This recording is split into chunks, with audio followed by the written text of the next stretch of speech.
Presidente, se me fosse dado escolher as expressões, os símbolos, as traduções exatas da votação da PEC 241 na Câmara dos Deputados, escolheria uma foto e uma justificativa de voto. A foto seria do ministro da Saúde, Ricardo Barros, comemorando sorridente, feliz e realizado o corte brutal, sanguinário e impiedoso dos recursos para atendimento à saúde dos brasileiros. A declaração de voto, presidente, seria a do deputado Nelson Marcheselli, extremamente prático, a mesma praticidade que o levou, na condição de grande produtor de suco de laranja, a pensar um jabuti, um projeto do Senado, tornando obrigatório o suco de laranja na merenda escolar. Marcheselli aparentemente resumiu o espírito da emenda constitucional. Quem tiver dinheiro para estudar, estude. Quem não tiver, não estude. São os Barros, os Marcheselli, em sua sinceridade tosca, que revelam o que há por baixo da roupa do novo rei. Embora, no caso da PEC 241, aqui no Senado 55, não tenha havido tanto esforço assim para disfarçar das vistas dos brasileiros as partes pudendas da proposta governamental. Na campanha do impeachment, imaginei ter visto, como raras vezes na história pátria, a exposição do que há de pior do ser humano, todas as suas entranhas.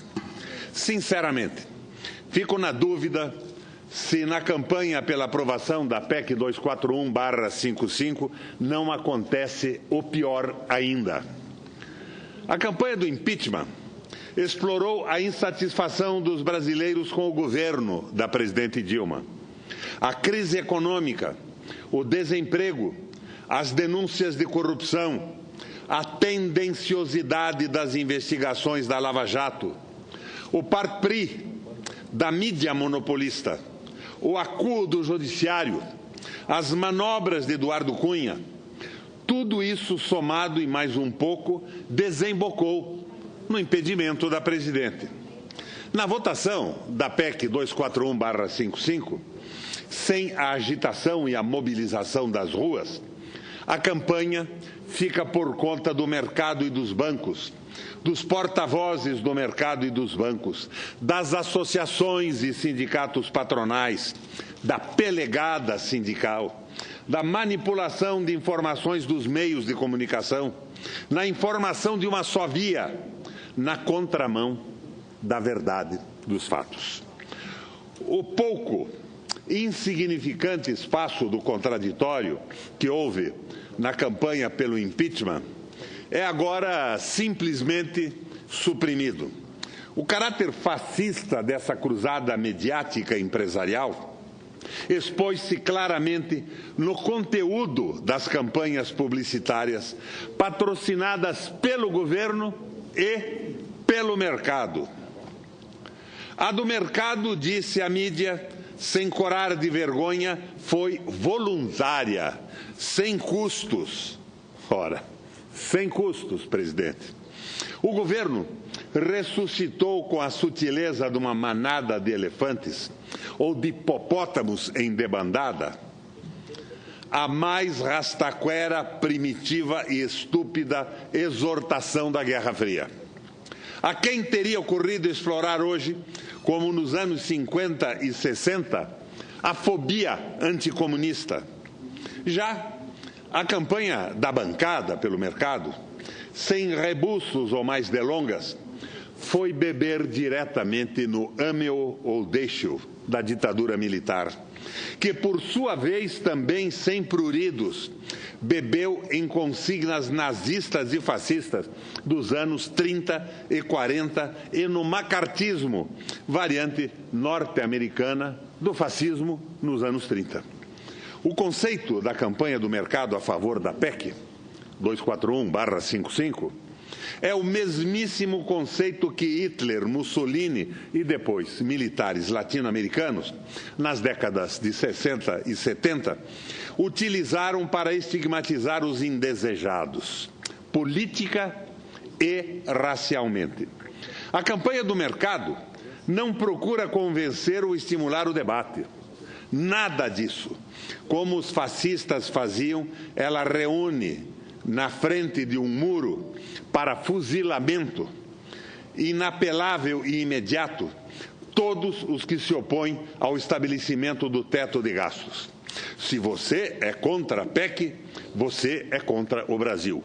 Ame-o ou deixe-o. E eu, que imaginei que esse tipo dicotômico, tão primitivo, obtuso e tosco, houvesse sido vencido no Brasil pela civilização. Mais ainda, eu me surpreendi com o tamanho da campanha do mercado em favor da emenda.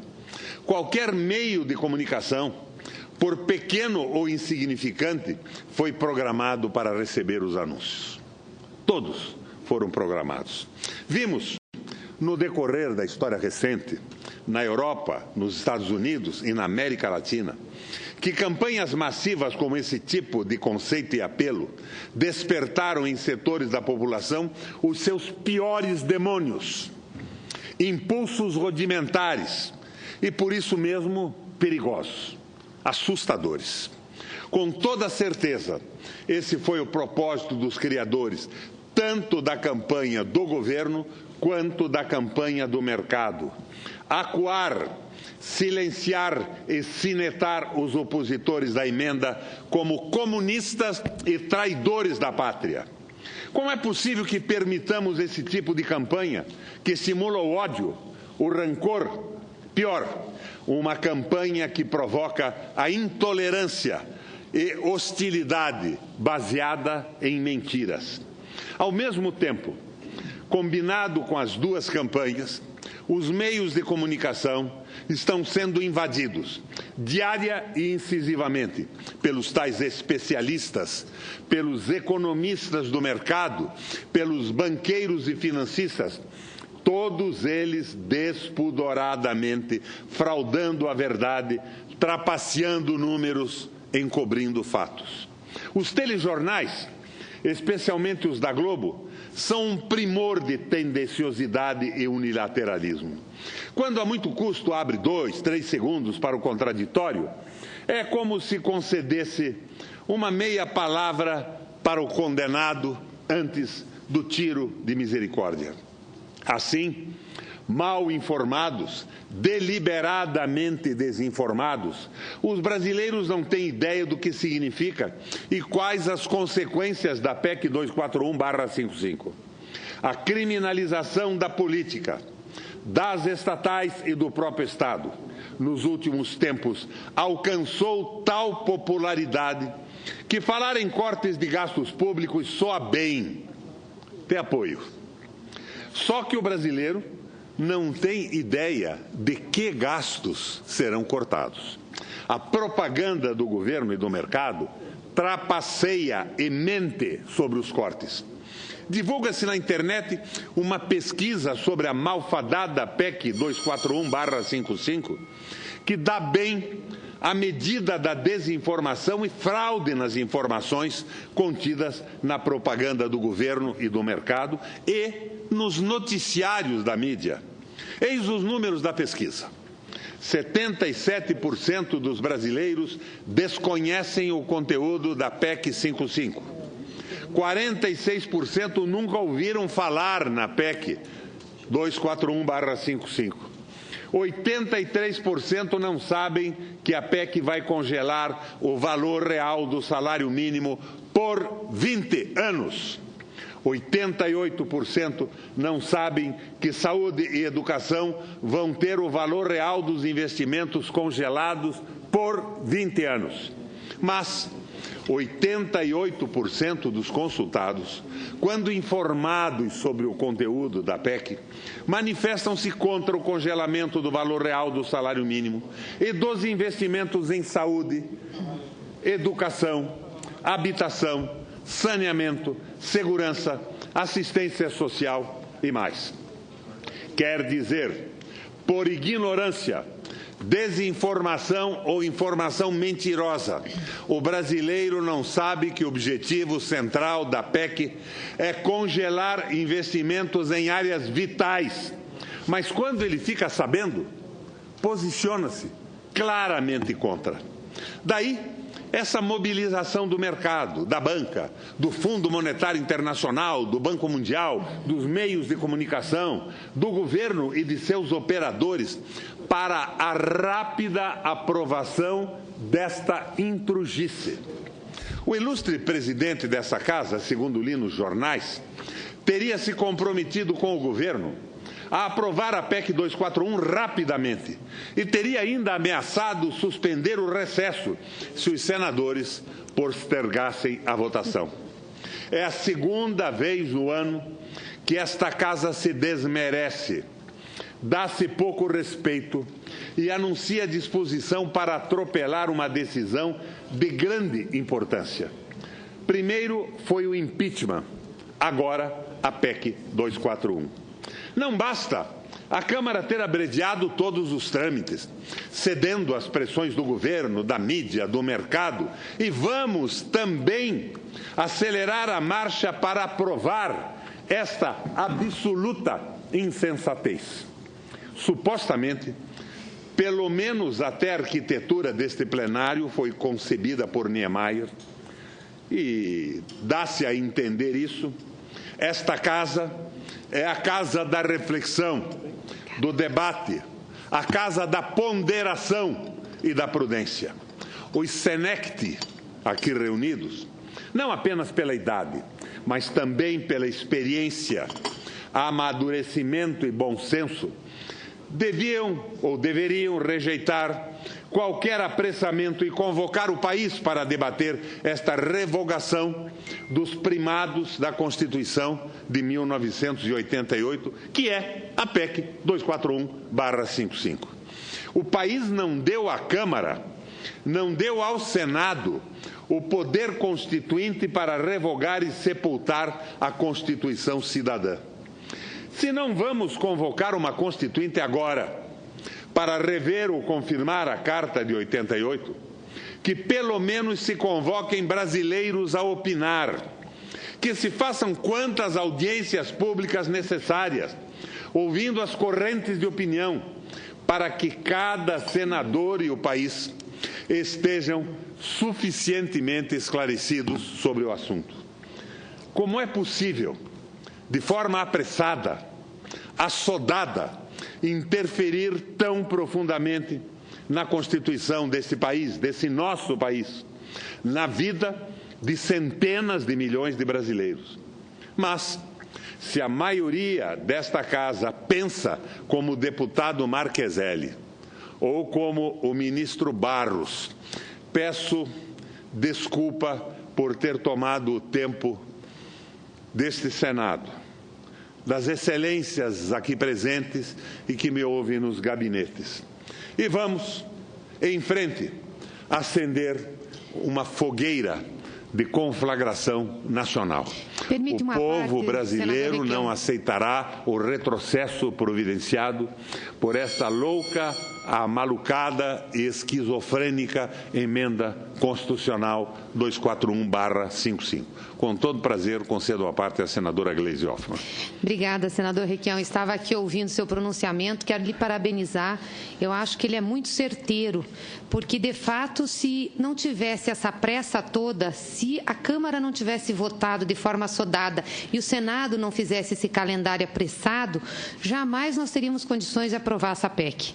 Por isso que nós insistimos tanto em ter o referendo. Mesmo essa casa aprovando, porque eu acho que é o que vai acontecer pelo trator, pelo rolo compressor que nós estamos vendo o governo atuar aqui, nós podemos levar o povo brasileiro para se manifestar. Não é possível que se retirem direitos da população, como se está propondo nessa PEC 55, e o povo não seja ouvido. E que faça-se isso em nome do equilíbrio das contas públicas, quando não vai ser a diminuição de dinheiro para a educação, educação, para a previdência, para a assistência, que vai resolver os problemas da economia brasileira. Nós temos que entender que estamos num período de recessão fortíssimo, não é só no Brasil, mas no mundo todo, que nós temos as mais altas taxas de juro, que a nossa dívida pública não está descontrolada, muito pelo contrário, nos governos do Lula e da Dilma, o crescimento da dívida pública caiu.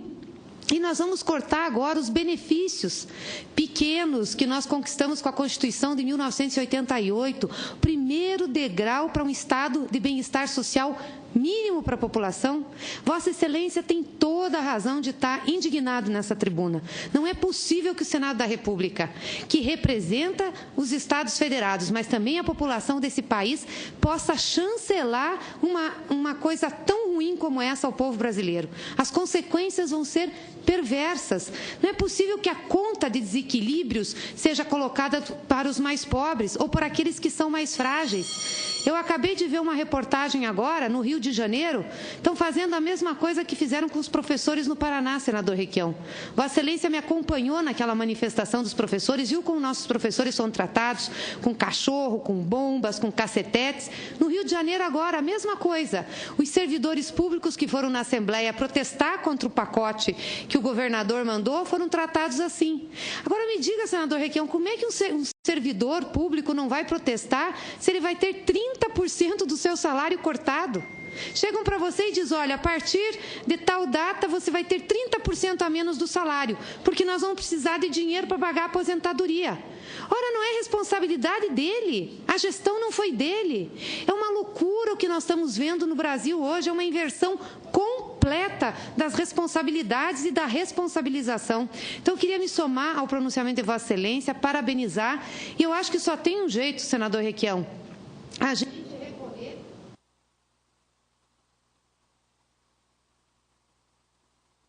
Acho que só tem um jeito, obrigada, senadora Fátima, acho que só tem um jeito, senador, não tem mais ninguém para nós recorrermos a não ser o Papa. Obrigada. Senadora, na verdade, os cortes não são para pagar a Previdência. A Previdência é uma carga menor na dívida pública. Os cortes são para pagar a banca, os rentistas e os juros. Tanto que esta PEC autoriza cortes pesadíssimos em saúde, em educação, em salários, mas libera o pagamento dos juros escorçantes da dívida pública e deixa o Copom e o Banco Central, que fixam a taxa Selic, que é a taxa de referência do Brasil, na mão dos banqueiros.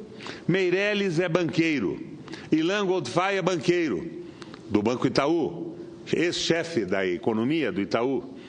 O outro diretor é indicado pelo Bradesco. E as taxas de juros são as mais altas do mundo. 6,8% no Brasil, 2,8% na União Soviética.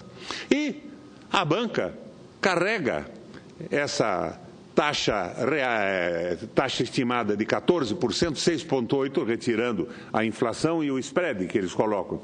Ela coloca um spread simplesmente brutal, de 14% no cartão de crédito, vai para 481% ou 483%, e no cheque especial 230 e poucos por cento. Então, na verdade, estamos estabelecendo o governo, o mandato dos bancos e do capital. Isto num momento em que a Inglaterra votou o Brexit para sair da mão do domínio do capital financeiro, no momento em que o Trump ganha a eleição dos Estados Unidos, porque se coloca, pelo menos teoricamente, a favor do capital produtivo e enfrenta o Wall Street e o capital financeiro que está mandando no país, no momento em que Trump contesta a globalização, que tira emprego dos americanos para investir em projetos industriais em países onde o salário do trabalhador é aviltado e os impostos são baixíssimos para aumentar o lucro dos detentores do grande capital, ao tempo em que, nos Estados Unidos, por exemplo, marginalizam os trabalhadores e massacram os ganhos que vêm descendo a cada ano. E nós estamos repetindo essa bobagem. O sonho do nosso governo era Brasil, o celeiro do mundo. Agricultura mecanizada e intensa, que desemprega de forma brutal, não emprega ninguém. Então, seria o celeiro do mundo com o desemprego dos trabalhadores do campo. E o sonho de que o capital, basicamente norte-americano, investiria no Brasil para aproveitar o salário mínimo degradado, a CLT revogada e uma diminuição brutal de impostos. O que não acontecerá, porque não ia acontecer mesmo, e porque o Trump está exigindo investimentos como presidente dos Estados Unidos no território norte-americano. Era hora desse Senado abrir os olhos e arquivar essa emenda constitucional que nos levará a uma regressão social brutal e, muito provavelmente, a uma guerra civil que já existe, que é a dos pobres, sem emprego, sem renda, contra os que gozam as benesses de detentores do capital. Obrigado pela parte, senadora, obrigado pela mesa, pela tolerância. Mas o que nos resta, senadora Fátima Bezerra, é o Facebook, o Twitter e a TV e Rádio Senado para conversarmos com o Brasil, porque nós não temos rigorosamente nenhum espaço na mídia controlada pelo poder econômico e que trabalha contra os interesses do povo brasileiro.